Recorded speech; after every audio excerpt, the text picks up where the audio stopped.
मित्रांनो, पार्टी करायची आहे तर मग चला ना, सोलापूर बरोबरच विजापुरात प्रसिद्ध असलेल्या चाचा मच्छी ढाब्यावर। चाचा मच्छी ढाबा, विजापूर रोड, टाकळी, सोलापूर। संपर्क 9765066495। पवार साहेबांच्या वयोमानाचा विचार करता, त्यांना असलेल्या आजारांचा विचार करता त्यांनी आता या वयामध्ये आराम केला पाहिजे आणि पुढच्या पिढीकडे त्यांनी जी आयुष्यभर जबाबदारी पार पाडली, त्यांच्या हाताखाली जे सगळे तयार झालेले कार्यकर्ते आहेत त्यांच्याकडे ती जबाबदारी सोपवली पाहिजे। या संदर्भाने दादा बोलत असतात। स्वतःच्या कुटुंबातल्या आपल्या आईवडिलांच्या बाबतीमध्ये ते वयोमानाने थकल्यानंतर कुठल्याही कुटुंबामध्ये त्या कुटुंबाची मुलं आपल्या आईवडिलांना आता तुम्ही आराम करा, काम करण्याची जबाबदारी आमची आहे, तुम्हाला सांभाळण्याची जबाबदारी आमची आहे असं म्हणत असतात।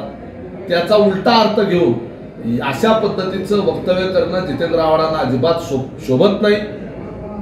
इतके ते स्वार्थी आहेत की पवार साहेब आता 85 वर्षाचे होत असताना, त्यांना वेगवेगळे आजार आहेत हे माहीत असताना यांच्या प्रचाराला उन्हातानाचं पवार साहेबांनी फिरावं, त्यांच्या तब्येतीचं काय का वाटलं होईना, त्यांना किती का त्रास होईना, परंतु ह्या जितेंद्र आव्हाडच्या प्रचाराला पवार साहेबांनी रॅलीमध्ये फिरावं, उघड्या जीपमध्ये फिरावं।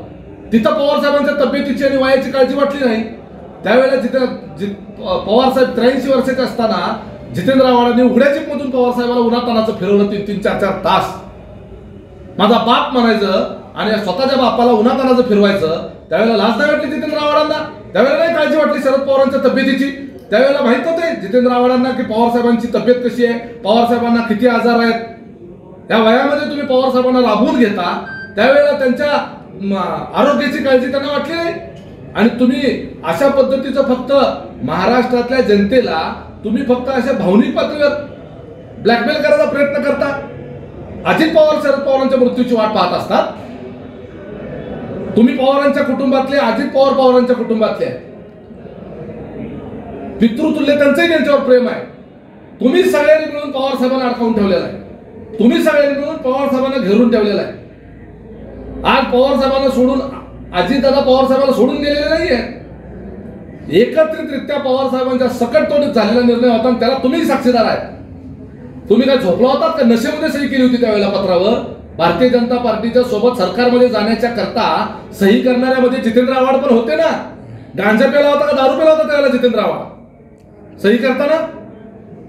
त्यावेळेला नाही लाज वाटली, त्यावेळेला नाही पुरोगामित्व आठवलं, त्यावेळेला नाही पवार साहेबांच्या तब्येतीची काळजी वाटली।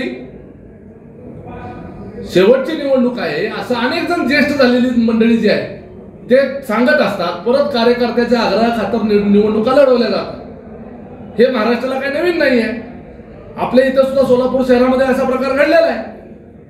त्यामुळं म्हणण्याचा अर्थ वेगळा, त्याचा भावार्थ वेगळा आणि जितेंद्र आव्हाडासारखे नालायक लोक जे कुअर्थ करतात तो वेगळा। तुमच्यापेक्षा जास्त काळजी पवार साहेबांची अजितदादाला हे लक्षात ठेवा।